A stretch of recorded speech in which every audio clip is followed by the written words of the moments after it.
ओं श्री महागणाधिपतये नमः। श्री गुरुभ्यो नमः। हरि ओं। शुक्लांबरधरं विष्णुं शशिवर्णं चतुर्भुजं प्रसन्नवदनं ध्यायेत् सर्वविघ्नोपशान्तये। अगजाननपद्मार्कं गजाननमहर्निशम् अनेकदन्तं भक्तानाम् एकदन्तम् उपास्महे। गुरुब्रह्मा गुरुविष्णु गुरुदेवो महेश्वरः गुरुसाक्षात् परं ब्रह्म तस्मै श्री गुरवे नमः। ज्ञानानंदमयं देवं निर्मल स्फटिकाकृतिं आधारं सर्वविद्यानां हयग्रीवं उपास्महे। ఈ సంవత్సరం 2025 సంవత్సరంలో కర్కాటక రాశి వారికి ఎలా ఉంది అని తెలుసుకోవాల్సినట్లయితే ఈ కామనగా ఏ జాతకులకైనప్పటికీ జన్మకుండల్ని బట్టి అంటే పుట్టిన ఏ సంవత్సరంలో అయితే పుట్టారో ఆ సంవత్సరం పుట్టిన తారీఖు టైము స్థలము ఏ ఊర్లో పెట్టారో దాన్ని బట్టి జన్మకుండలు వేసుకుని దాని ఫలితాన్ని చూసుకోవాల్సిన భాగం ఒకటి ఉంటుంది. దాని మీద జన్మకుండల మీద ఆధారపడి 70% ఆధారపడి ఉంటుంది. అది ఇండివిజువల్ ఎవరిది వాళ్ళకే ఉంటుంది. ఒకరి జాతకంతో ఒకరికి పోలి ఉండనే ఉండదు. కనుక జన్మకుండలను చూసుకుంటూ ఆ గ్రహస్థితిని బట్టి మనం పాల్గొనవలసి ఉంటుంది.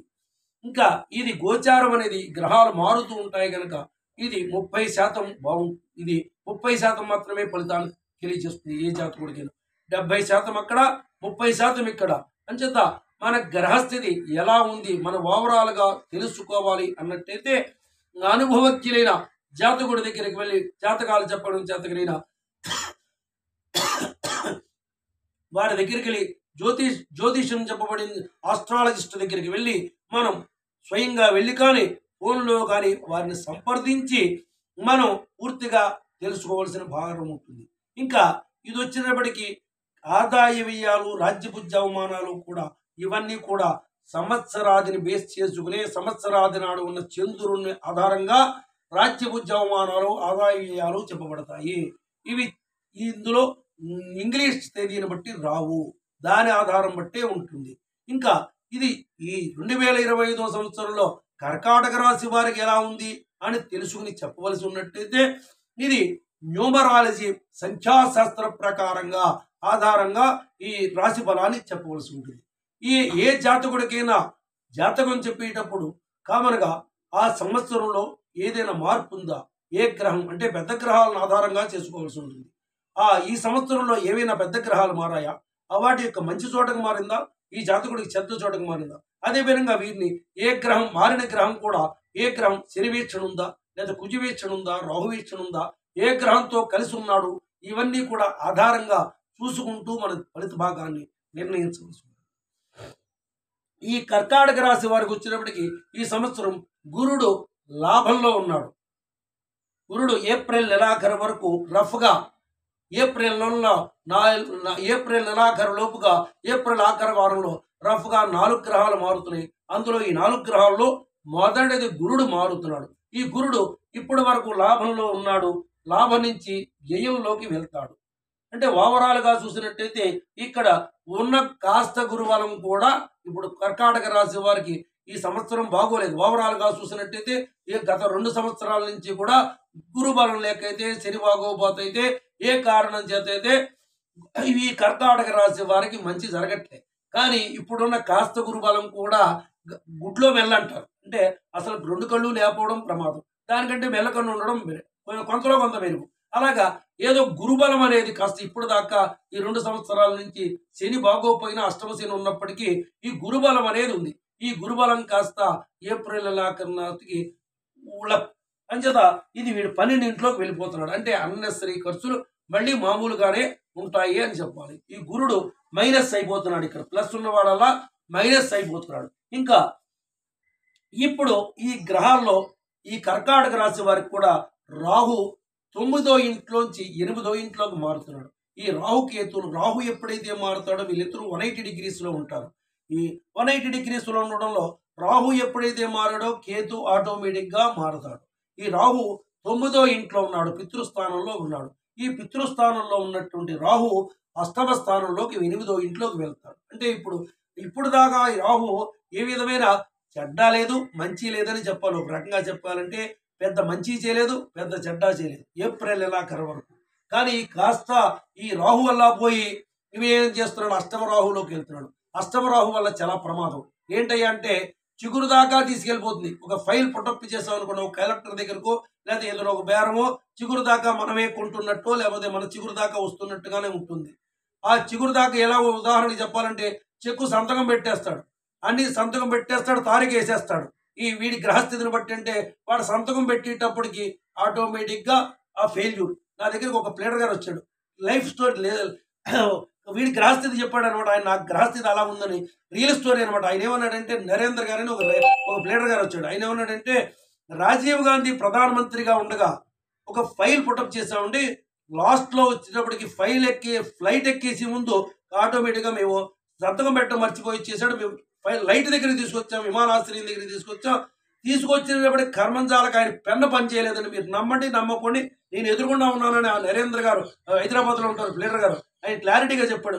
నేనే ప్రత్యక్ష సాక్షినండి, రాజీవ్ గాంధీ ఫ్లైట్ ఎక్కే ముందు నేను పెన్ను పని చేయలేదని నమ్మండి అన్నాడు. ఆయన వచ్చి పెడతానని వెళ్ళిపోయాడు. ఆయన వెళ్ళిపోయిన ఆయన శ్రీపెరంబదూరులో ఆయన కాలం చేశాడు. చూడండి పరాలుద్ధం, అక్కడ చచ్చిపోయాడు ఆయన శ్రీపెరంబదూరులో, వాళ్ళ చచ్చిపోయాడు. అంటే ఈ ఫైలు కాస్త ఇంకా పివి నరసింహారావు గారు ప్రధానమంత్రి అయ్యాడు, అసలు ఆ ప్రాజెక్టే అవసరం లేదని తీసి పడేశాడు. అంటే వాడి గ్రహస్థితి అలా ఉందనమాట.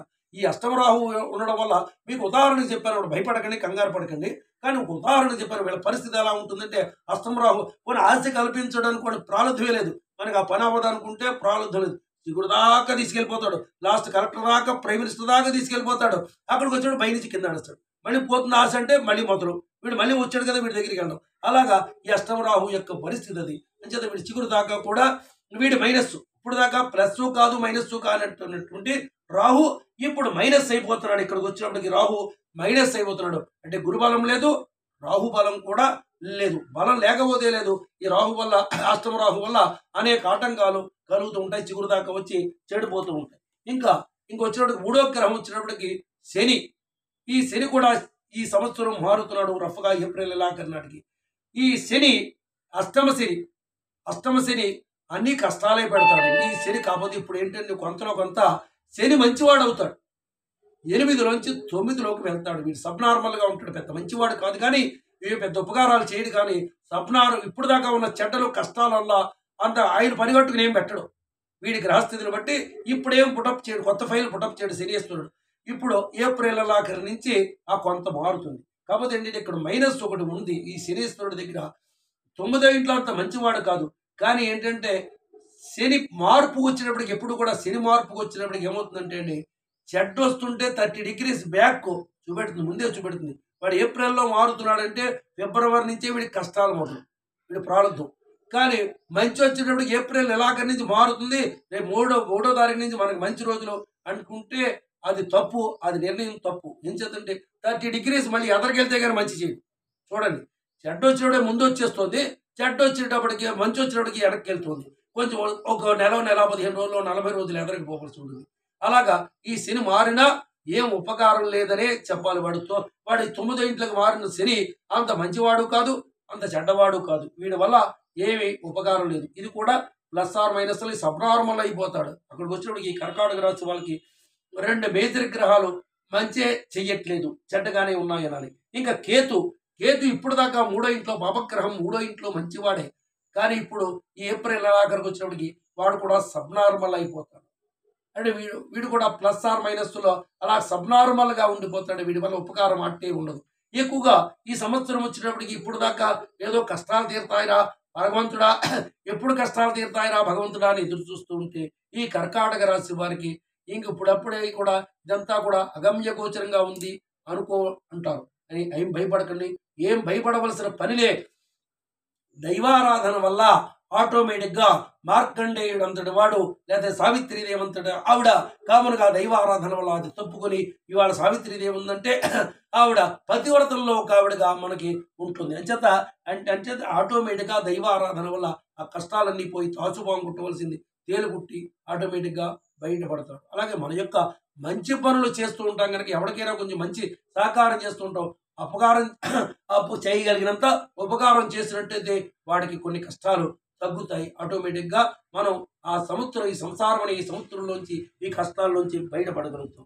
ఇంకా వచ్చినప్పటికి న్యూమరాలజీ ప్రకారంగా మనం మాట్లాడుకోవాలి అని చెప్పారు. అంచేత ఈ రాశి వారికి 2వ తారీఖు, 11వ తారీఖు, 20వ తారీఖు కూడిన సోమవారం మంచి రోజు.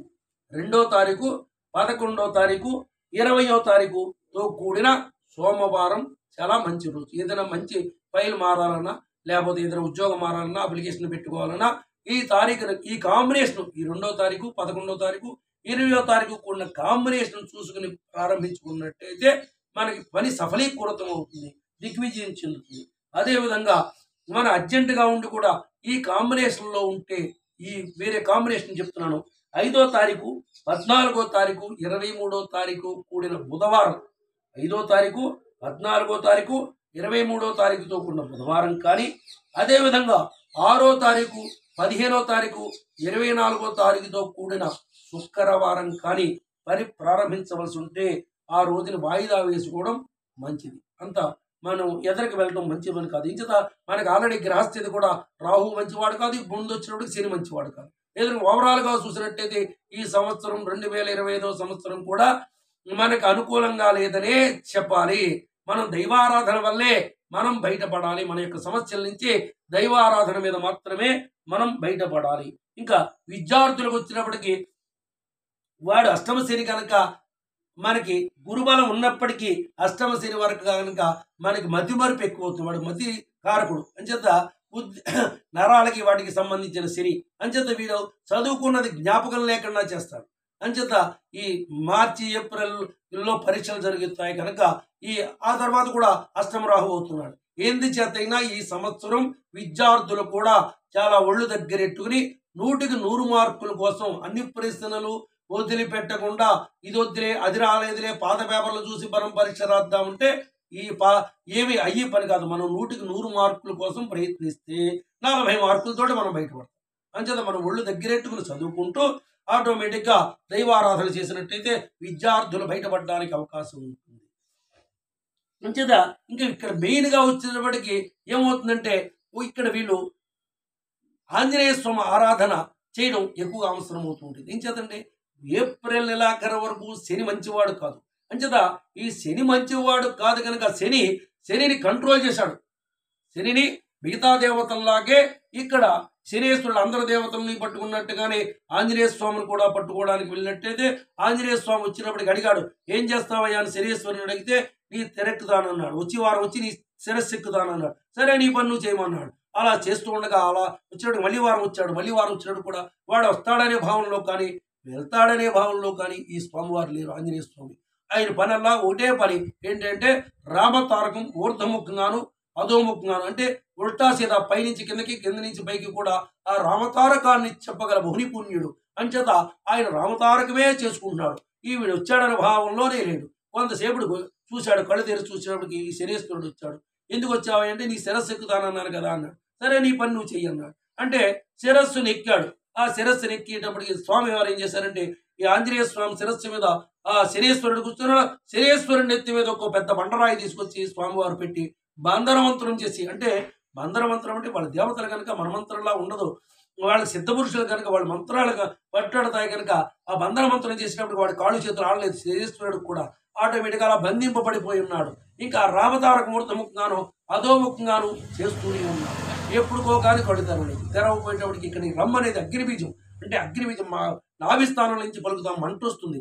అమ్మ అనేది అమృత బీజం. ఈ బీజాక్షరాల్లో కూడా తేడాలు ఉన్నాయి కనుక అగ్నిబీజం మంట వస్తుంది కనుక ఈ పైనుంచి బండ కింద నుంచి మంట తట్టుకోలేక నేను వెళ్ళిపోతాను నాయనా అని ఆంజనేయ స్వామిని బతిమాలితే ఆ స్వామివారు అంటారు, ఏమి వెళ్ళి ఎవరిని ఉద్ధరిస్తావు, నువ్వు ఎవరికి చేసినా అపకారం చేయడమే, ఎక్కువ అపకారాలే చేస్తావు కదా, ఇక్కడ ఉండి నాకేం పర్వాలేదు అంటాడు. అంటే కాదు నీ జోలికి ఇంకా రానంటాడు.